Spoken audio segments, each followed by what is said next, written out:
Hello, punters. Welcome to the weigh-in. Group 1 racing. Done and Welcome, dusted. welcome. No more Group 1 racing for a little while, Blake. Yeah, we've got to wait until the Brisbane Carnival, but Yep. it's a good championships, definitely.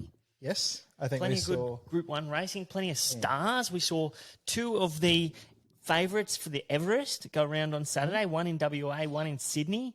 Both went very good. They did. I think, we've always, like, Golden Slipper Day, the championships, like, there's all these Group 1s, but I think that race day on Saturday for all-age stakes day, I think some of the horses that have come out of that meeting have been the best, like Osipenko, Militarize, Giga Kick, the other one, Valana, I'm a big fan of. I think a lot of good horses went around on the weekend. You think so? Yeah, well, I wouldn't disagree. Giga Kick is obviously a very good horse. I thought the draw was going to be slightly against him, but he's just too good. He just can overcome those wide draws. Lost and Running, he took off.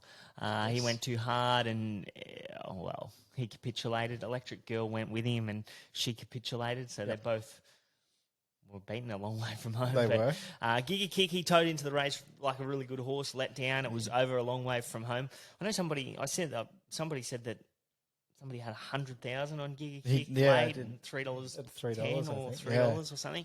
So, well done to that punter. Yep. They knew.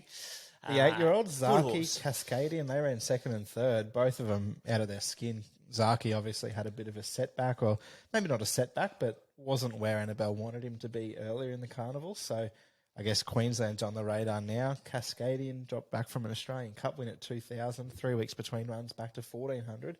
He hit the line really strongly. Talk is he goes to Queensland too. So the old boys, they're not done with yet. Yep, in hindsight, Giga Kick was really easy to find. You got Cascadian coming back in trip. Zaki off a setback. I was with Lost and Running. He gave himself no hope. I thought he was the big improver out of the all-age, but he probably just, not the all-age, the TJ, but he just had too much to make up on a horse like Giga Kick, and the race set up for him. So Giga Kick, too good. Amelia's Jewel, she was good in the Quokka. Yep. Overpass, got the job done. So all honours, he went hard and he was still there at the finish. It was kind of like a bunch finish, but those two, Bella Nipotina and Amelia's Jewel, she was just amazing late. She was, yeah. I didn't have a bet I had a little early bet on Uncommon James, but that was just sort of the Queenslander in me. But I didn't watch Uncommon James. What? He sort of was a victim of the barrier. I think he got cover on the back of Shades of Rose, but was in that 3 and 4 wide line for most of it, and when was up on the speed too, so he faded late. But yeah, you just watched the replay just before, like it was a cracking race. Like you had the filly storming, you could hear the crowd. I think a huge success for its first year, the Quokka. Yeah, definitely, it did well. I think early, like when it was first announced, we all thought, oh, this is a piss take, isn't it? Like a race named after a little fluffy animal, $4 million in Perth, who cares? But it attracted a good field, so definitely there's money will attract good field. So it will. This race is going to do pretty well. Yep. I think there's going to be some good horses come out of it, especially Amelia's Jewel. She can definitely, they'll be lining up to take her in the Everest. Yep. Cox Plate, Golden Eagle, plenty of options. Put you on the spot. Who would you take if you had a slot in the Everest? Right now, today. All even stakes. Yeah. I'm going to jump on your bandwagon and take I Wish I Win. Yeah, I think I'd take it. I Wish I Win as well. So the TJ we're on the same we're on the same page there. I had a look, Amelia's Jewel. I was like, surely she's run the best last 6, 4 and 2 of the meeting, but another horse on the meeting actually ran the best last 200 of the day. In the same race? Wasn't in the same race. Wasn't the Bella 2-year-old, Nipotina run went very good. Yeah. I thought she was really good from the back of the field. But no, another one called Spin the Knife. Oh, yeah. In the 1,000-metre race. He was really strong late. Ollie rode him. Yes. I didn't watch it live. I just went back and watched the replay then. But he might be one to slap in your black book. The 2-year-old race, Militarize, very good win. Very good. He's a good horse. He is. I know it's both been on wet tracks, but I'm excited to see him in the autumn. You said a Cox Plate? In the spring. In the spring, spring. We've just gone past the autumn. Yep. But I'm excited to see him in the spring. Well, definitely, he'll be a Caulfield Guineas horse, and then absolutely. Then Cox Plate, Osipenko. He ran the best last 200 metres of the meeting over 2,000 metres, so he's done a terrific job. Yeah, and he didn't look green. He looked in trouble at one stage. He looked in trouble, and then he sort of looked like he wanted to lay in when Nash sort of got stuck into him, and then it almost looked like that last 50. He just did it under his own steam. So if he's done the last 200, I think that's the best last 200 metres of the meeting. So he's gone good. Williamsburg went good too. He did. He should have finished closer. He should have probably finished second. I'm not sure he would have beat the winner, but he was travelling equal to or better than the winner when Nash put him back in a pocket. So I don't know whether they go to Queensland and run him in a derby there. He probably only had 5 runs as preparation, so I wouldn't rule it out. I had a look this morning. He's $26 chance in the derby. So if he goes there. Brody, who is on tongue-tied with us, he's been a big fan of Osipenko since day one. So we've both had little Cox Plate bets on him. Chris Waller sort of alluded to that. So $51 out there, punters, for Osipenko in the Cox Plate. Yeah, so Osipenko will be a 4-year-old. He's definitely a Cox Plate horse. Yeah. And militarised. If he runs well in the Caulfield Guineas, I wouldn't rule out a Cox Plate. 100%. But yeah, I'd probably Osipenko. He'd be the horse that I'd want to take out of those two into a Cox Plate. Yeah, this year. Yeah. Me too. Okay, yeah, but I think I love a 3-year-old in a Cox Plate at weight for age.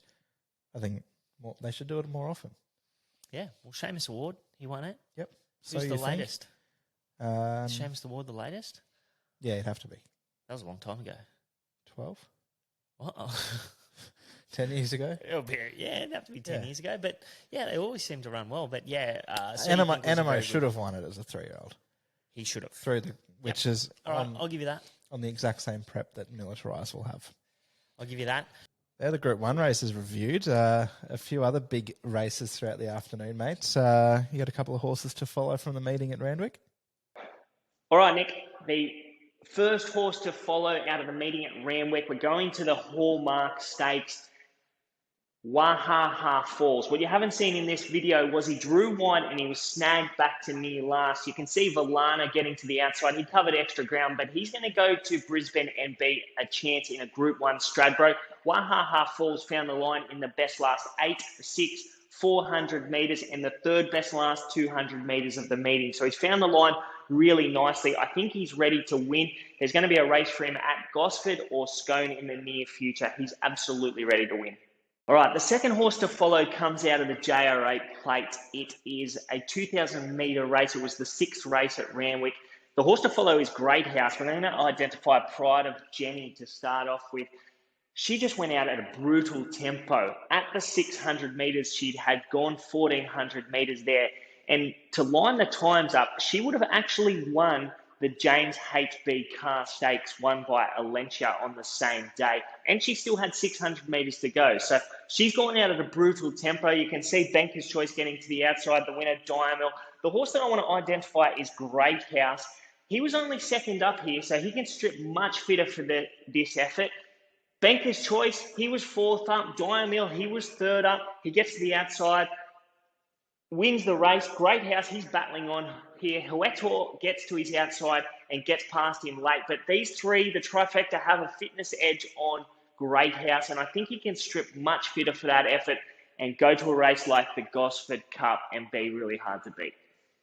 There they are, punters. A couple of horses to stick into your black book. No markets out yet for the Gosford Gold Cup, where Great House might head, but he's been known to go to Queensland before as well. Doom and Cup's Q22s he's run in.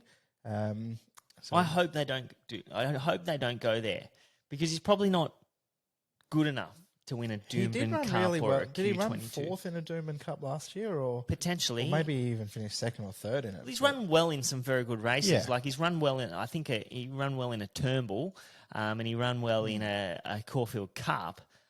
He's sort of a dry tracker. Yeah. But I'd like them to go to Gosford, 2,100 metres, 3rd up. His benchmark rating is less than what it was last year. He ran into Numerian last year. Numerian's a really nice horse. What, he's run second? Did he run second in the Australian Cup? Yep. Yeah, he runs second in the Australian Cup. So So he's well and truly franked that form. The other horse, Wahaha Falls, he's probably going to have to win a race to get into a race like the Stradbroke. Yeah. But if Valana's a Stradbroke chance, he's a Stradbroke chance. I reckon they probably will pick off a race at Scone or Gosford with him. There's no markets out yet, but he's definitely a horse that could win at his next start. If he Luskin Star, that was the race. The Luskin Star. At Scone. At Scone, yeah, okay. Well, that's 1,400, isn't it? Is that 1,400 or is it 1,200? Because remember Andermatt bolted in twice in a row, and then they were going to try him at 1,400? Yes. And then he failed? Yeah. Was that race at Scone? Was it? Yeah. I've got a feeling it's either 1,100 or 1,400. I just can't remember. No, well, he definitely stepped up in trip in that campaign because they wanted to find out if he was a Stradbroke horse because there was talk that he was going to go to the Stradbroke. Yeah. So yeah, if that is a race that would be well and truly up his alley. Yeah. Look at us go. Yeah. Get James on the phone. That's right. He's no doubt a big fan. Yeah, probably. He'll be listening. He'll be listening. Yeah, he'll place him accordingly. Yep. As most trainers do in Australia. They listen to the weigh-in on a Monday. They nominate horses Monday afternoon. Why not? Why not? Thanks, punters. Thanks, punters.